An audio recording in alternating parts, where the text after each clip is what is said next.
you'll see where the league wants to sit there and be past happy, and then we'll see a team like LOB come along, and then they have that old school flavor about them, that Vince Lombardi type of flavor about them. Play football with a seal here and a seal there and take the ball right up the alley. That's Vince Lombardi. That's what I love, that, and play great defense. I know that I'm always going to get that with the NFL, and that's what I miss in music. So when I listen to the whispers, steady, steady, rocking all night long as we begin to rock, steady. Like, I love that type of stuff. That's some good music, man. They not making music like that. I listen to the radio. I'm like, okay, why is everyone sounding like Future? Really? All y'all want to sound like him? It's just trash. And the same thing with pop. All of it is trash. So that's why I like Taylor Swift. That's because she makes some good music. See, people, when I play my music, they say, okay, why is he playing this? When you sit there and you be confined to one type of music, you really kind of limit yourself, and you really hurt yourself from listening to some great artists. Like, I love the fact that I listen to John Denver, You Fill Up My Senses. Oh man, that's my joint. That's why I play it, because I love that song. I love the Beatles. I mean, I do. Now, I don't love the Beatles more than I love the Temptations. Hell no. The Temptations, those guys was bad, especially when they had David Ruffin. I mean, I love the Temptations movie. Oh, I just love it. I do. What'd he say? Nobody come to see you, Otis. You wish you can work it the way I do, but you can't, because there is only one David Ruffin. And without him, the Temps ain't nothing but a group in search of a David Ruffin. I've been thinking we should call the group David Ruffin and the Temptations. What you think about that? Y'all begging for me to leave you, but I refuse to let you go. I mean, that's my, I love that movie. I do. I just love it. That's who I am. So when I talk about how I don't like the brand that the Golden State Warriors play, and how I found the NBA unwatchable to look at, and I always talk about the old school way of playing basketball. Throw the ball in, and then once you throw that bad boy in, and then you kick that bad boy out to those shooters. That's where I come from. It's the music. It's the music, and then it's the sports. I'm an old school type of guy. I am. So when I was talking about earlier in the show about how the Europeans, how they're soft, and it kind of rubbed off on us here in America. That's why I feel the way in which I feel, because I got to watch them playing. People telling me that, okay, we're going to adapt our way of playing basketball to the Europeans. And I'm like, no, why are we adapting ourselves to them? They need to be adapting themselves to us. We're the freaking NBA. We're the creme de la creme. Who do they think they are? I don't get it, man. I don't get it. I'm sorry. I just don't get it. Let me calm down. I really got to calm myself down. And I know I was all over the place, but that's where I'm at with my music. And that's why it come off into my sports. That's one of the main reasons why. But what else do I have in store today? Oh, the Ice Bucket Challenge has raised over $100 million for ALS, and I think that's pretty cool right there. I remember where, you seen everyone, do the Ice Bucket Challenge. I think that was pretty cool, and it actually worked. Like, actually, something came about with the Ice Bucket Challenge. Is being credited with helping to raise significant funds that allowed researchers to identify a gene found to be one of the most common in people with the deadly disease that affects neurons in the brain and spinal cord. So the money that was raised from this helped researchers with this deadly disease. And I think that's pretty cool right there. I really do. Now, Floyd Mayweather Jr. Now, I want to read this quote from Floyd Mayweather Jr. And I really don't understand why Floyd Mayweather really feels like 49-0 is actually really cool. I don't understand that. I don't believe in settling for less. If someone said I can't accomplish something, I just don't listen.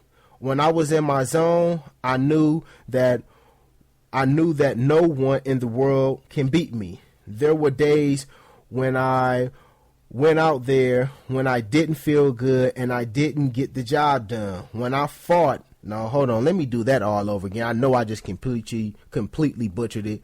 I don't believe in settling for less. If someone said I can't accomplish something, I just don't listen. When I was in my zone, I knew that no one in the world can beat me. There were days when I went out there when I didn't feel good and I still got the job done. When I fought Miguel Cotto, I didn't feel the best, but I still got the job done. Some fighters have good days, some fighters have bad days, but I was lucky to have 49 good days. And my thing is, man, who really cares? Seriously, who really cares? Like, he really thinks that he has done something fighting people like Miguel Cotto. I'm going to be honest with you. Who was Miguel Cotto? A guy who didn't want to fight Triple G, a guy who sit there and totally dishonored the 160-pound belt, fighting middleweights, and he was a lineal champion, meaning that he beat the guy that was the guy, had the belt, fighting guys who were true middleweights, making them fight at catchweight for the championship. Man, come on, stop it.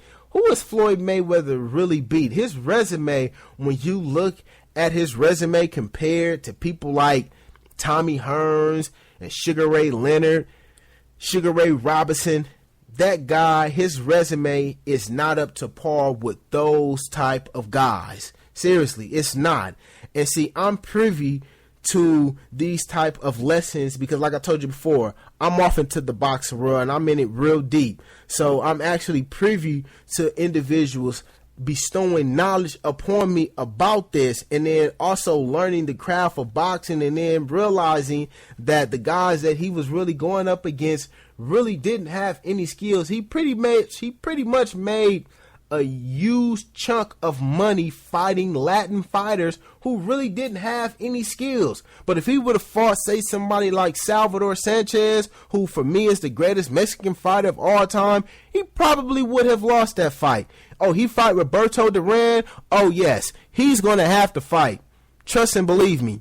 All that shoulder rolling stuff, nah, sorry, it's not going to work. He's going to have to fight. Roberto Duran is going to make him fight for 12 rounds. Sugar Ray Leonard, Tommy Hearns, they knocking this dude out. Sugar Ray Robinson probably kill him. So, yeah, he really thinks that that's like 49-0 is actually really cool. And see, this is my thing, and I mentioned this a little earlier in my show about Karl Malone and Charles Barkley. Yeah, they didn't win a championship, but you had to go up against Mike. So when I look at somebody like, say, a LeBron James, it's like, yeah, you got a championship, but who did you really beat? Yeah, you beat Kevin Durant, Russell Westbrook. Yeah, that's not really saying too much as of right now because of what Kevin Durant has done. And I'm going to talk about him a little later on in the show because I'm not done with him. But it doesn't really look too good. Yeah, you beat somebody, say, like Tim Duncan, but he was old, and then they gave away the series. And then, who was that? Steph Curry and company. Steph, he wasn't with it. He didn't show up. And then you beat a team who didn't even have a post player. Now, I'm not sitting up here trying to minimize it. And I know the way in which I just said it, I am, but I'm really not. But when you take all that into account, I can't sit there and I can't say that LeBron James is better than Larry Bird. Why? Because it's all about who you lose to. It's not about who you win or who you beat. It's about, okay, tell me who we lost to. Or who Larry Bird lose to. Man, he lost to Magic Johnson. Who else? Oh, that's it. Who he lose to? Just Magic. Man, that means that guy was great, because who did he beat? Oh, he beat Moses Malone. He beat Ralph Sampson and Akeem the Dream Olajuwon. Like, he was beating the Detroit Pistons. He beat Michael Jordan and company. And then when you look at LeBron, you like, dude, you lost to Dirk Nowitzki. And I'm not here taking anything away from Dirk, but you lost to Dirk. Like, that's not good. So it's not about who you beat and lose, or who you beat. It's pretty much, okay, if you lose, who did you lose to? I want to know the guy that you lost to, because all losses are not bad losses, especially if you're going up against other great players. And in Floyd Mayweather Jr.'s case, going up against other great fighters. None of the fighters that he fought are great fighters. I'm not going to say Manny Pacquiao is a great fighter. Are you crazy? No, I'm not going to sit there and say that. Manny Pacquiao is not even on my top 75 list of greatest fighters of all time. Man, he's not even in my top 100. Man, boxing, like I told you before, boxing history, the only sport that could compare with boxing when it comes to history is baseball. Other than that, there is no one else that can compare to it. So, no, I'm sorry. And, let me clarify this. It's all about, if you lose, it's all about who you lost to. And if you won, it's all about, okay, who did you beat? Who did you beat in order to get there? That's what it's all about. So when we look at Magic, we like, okay, Magic, well, who did Magic beat? Man, Magic, he beat Larry Bird. Who else he beat? He beat Isaiah Thomas. Who else he beat? He beat Dr. J. But then who did he lose to? Man, he lost to Michael Jordan. Who else he lose to? He lost to Isaiah Thomas, even though he was hurt during that series. Who else he lose to? Larry Bird. You like, man, for real? He lost to all that? And then we have LeBron James, once again. Man, who did he lose to?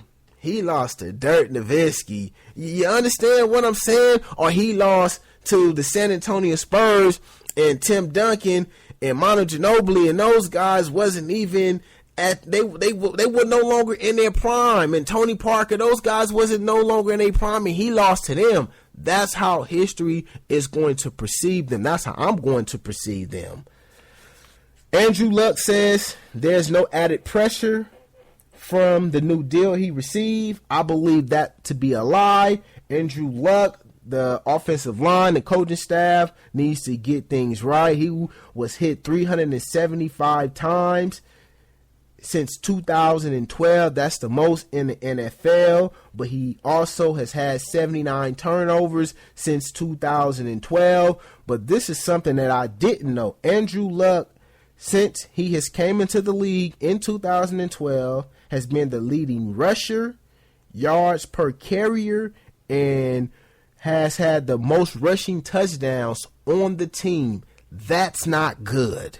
Seriously, that's not good at all. That cannot happen. There's no way on God's green earth, and it's a beautiful green earth it is, that this man should lead in these types of categories. They have to run the football. Seriously. Now, I heard a reporter on the NFL Network. Like I told you before, that's all I've been watching. So I heard a reporter, and she sit there and put blue collar with the Indianapolis Colts. And I'm like, She don't know what she's talking about. Oh, trust and believe me, men and women can get it from the Grizz.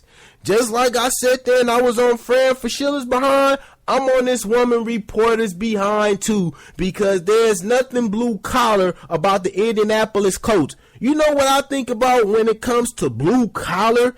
I think about the Pittsburgh Steelers. That's blue collar. Run the football. That's what I think about. I think about the old Giants with Bill Parcells. That's blue collar.